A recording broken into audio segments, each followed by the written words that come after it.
Role दाखल करण्यात आली होती त्यामुळे तुम्हाला क्लीन चिट मिळाली आहे असे कुठलेच पुरावे मिळत नसल्याचं लोकायुक्तांकडून सांगतात. नाही, एक तर कृषी विभागाच्या मुख्यमंत्री कापूस सोयाबीन या योजनेमध्ये शेतकऱ्यांसाठी शेतकऱ्यांचं उत्पादन वाढावं यासाठी वेगवेगळे फर्टिलायझर्स घेणं, शेतकऱ्यांचं श्रम कमी व्हावं यासाठी वेगवेगळे अवजारे घेणं, याच्या संबंधित कृषी विभागाने खरेदी केली.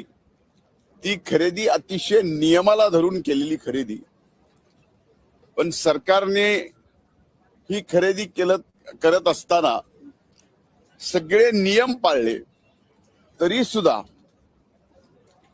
मागच्या वर्षी आपण पाहिलं असेल, म्हणजे आपणच जास्त पाहिलंय त्यामुळं आपल्याला काही वेगळं सांगायची गरज नाही की त्या विषयावरती एवढं रान पेटवलं, हायकोर्टामध्ये गेले.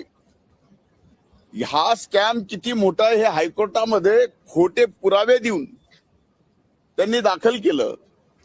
पण हायकोर्टाने सुद्धा, माननीय हायकोर्टाने याबाबत स्पष्ट सांगितलं की खोटे पुरावे देऊन हे प्रकरण तुम्ही स्कॅम म्हणून कोर्टात आणताय, त्यासाठी तो निर्णयही आमच्या बाजूने दिला आणि हायकोर्टाने त्यांना 1 लाख रुपयाचा दंडही त्या ठिकाणी केला. त्याच्यावरती ते थांबले नाहीत. आता त्यांना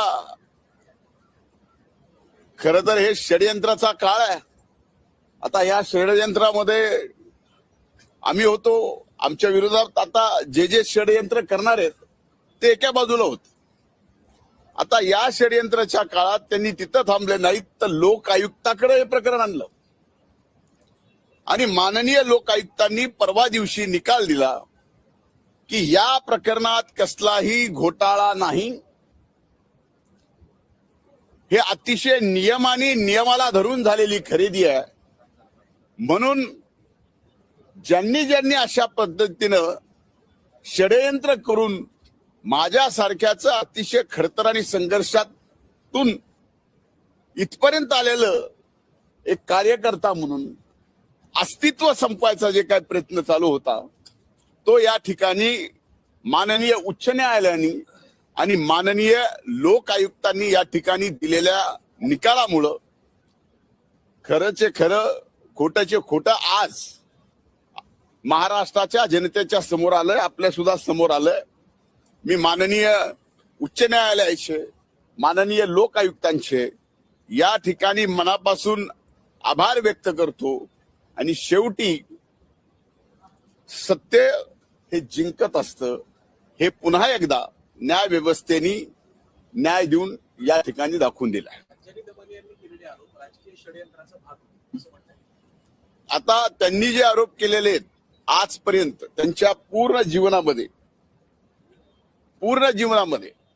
मग माननीय खडसे साहेबांवर केले असतील, माननीय अजितदादांवर केली असतील, माननीय तटकरे साहेबांवर केली असतील, माझ्यावर केली असतील किंवा आणखीन अनेक जणांवर, आपणच सांगा की त्यांनी केलेला एक तरी आरोप या राज्याच्या किंवा सर्वोच्च न्यायालयामध्ये एक तरी आरोप त्यांचा खरा ठरलाय का?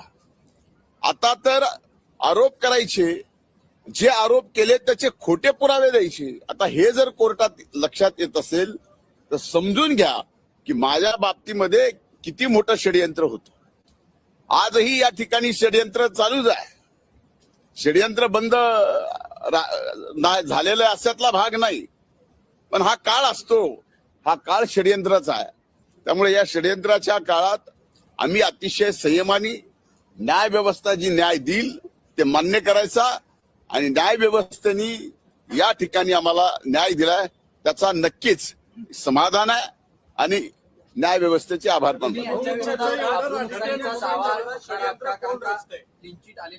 एक आता दावा कुणावर ठोठवावा हा सगळ्यात मोठा प्रश्न आहे.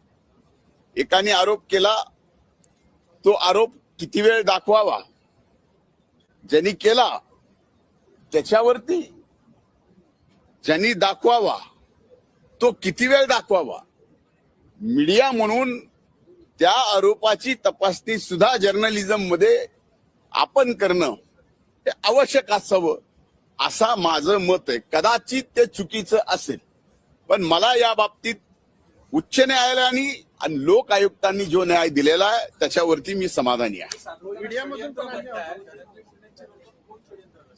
आता एक लक्षात घ्या, स्पेसिफिक नाव षडयंत्रात कधीच देता येत नाही आणि ते त्याला व्यक्तीलाही माहित नसतं. फक्त त्याला एवढंच कळत असतं की काहीतरी षडयंत्र आपल्या विरोधात चाललंय आणि एवढं वाईट चाललंय की हा धनंजय मुंडे त्यांना फक्त राजकारणातून संपवायचा नाही तर या पृथ्वी तलावून संपवला पाहिजे. अशा पद्धतीनं आपल्याला आठवत असेल, आपल्यापैकी अनेक जण असेल की ज्या वेळेस मी राज्याचा विरोधी पक्ष नेता होतो, शेतकऱ्यासाठी, शेतमजुरासाठी, शेतकऱ्यांच्या शेतीमालासाठी या सभागृहामध्ये 8-8 दिवस सभागृह चालू दिलं नाही. कर्जमाफीसाठी 8-8 दिवस सभागृह चालू दिलं नाही. नरड्यातून रक्त पडेपर्यंत हाच धनंजय मुंडे विरोधी पक्ष नेता असताना वरच्या सभागृहामध्ये शेतकऱ्यांसाठी लढला, रक्त ओकलं, न्याय मिळवून देण्याचा प्रयत्न केला. असे अनेक प्रसंग आहेत जे सांगता येतील.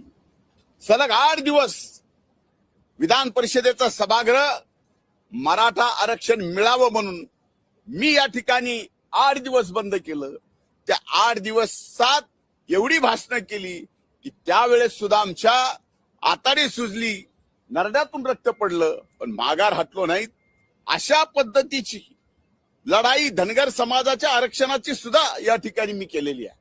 त्यामुळं एक कार्यकर्ता ज्यावेळेस सामान्य माणसाचे प्रश्न घेऊन त्याला जी जबाबदारी मिळते त्या जबाबदारीतून सोडवण्याचा प्रयत्न करतो. जबाबदारी बदलली की त्याचं रूप षडयंत्रामध्ये आणायचं आणि त्या षडयंत्रातून असा कार्यकर्ता जो तयार झालेला आहे त्याला पूर्णपणे संपवायचं काम या षडयंत्राच्या माध्यमातून करायचं. या सगळ्या आरोपांमुळे तुमचं राजकीय नुकसान झालं. आता पक्षाकडे पुन्हा मंत्री पदाची मागणी करणार? हे बघा, मी कुठल्याही गोष्टीची मागणी किंवा मंत्रीपद याच्या कधी आयुष्यात विचार केला नाही. मी कुठलीही महत्वाकांक्षा ठेवून इथपर्यंत आलेलो नाही. जयंत पाटील असं म्हणते की आता दादांची इच्छा होती विलिनीकरणाची, मात्र आता दादाच नाहीये, त्यामुळे विलिनीकरण होणार नाही असं त्यांनी स्पष्ट केलं. आता त्या बाबतीमध्ये मी बोलणं उचित नाही.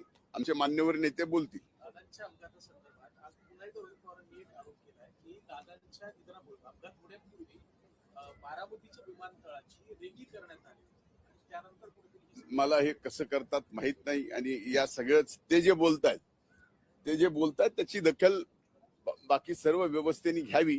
आता याच्या पलीकडे काय बोलू शकत नाही. रोहित पवार हे आहे का, तथ्य आहे का, एवढे मुद्दे ते मांडतात? या सगळ्या गोष्टीमध्ये ते जे मांडतायत किंवा इतर जे मांडत नाही, आता जे इतर आहेत जे मांडत नाही त्यांना अनुभव जास्त आहे.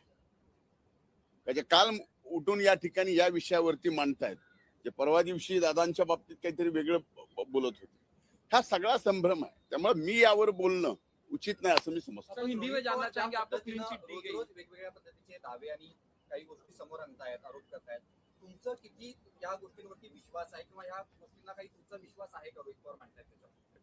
मला या बाबतीत काही बोलायचं नाही. विश्वास अविश्वास हे बाकी जशा गोष्टी समोर आल्या ना तशा याबाबतच्या सुद्धा समोर येणार आहे. खरं कोण मांडत होतं, खरं कोण भांडत होतं आणि नेमकं त्याला खरं का खोटं काय पाहिजे होतं. थँक्यू.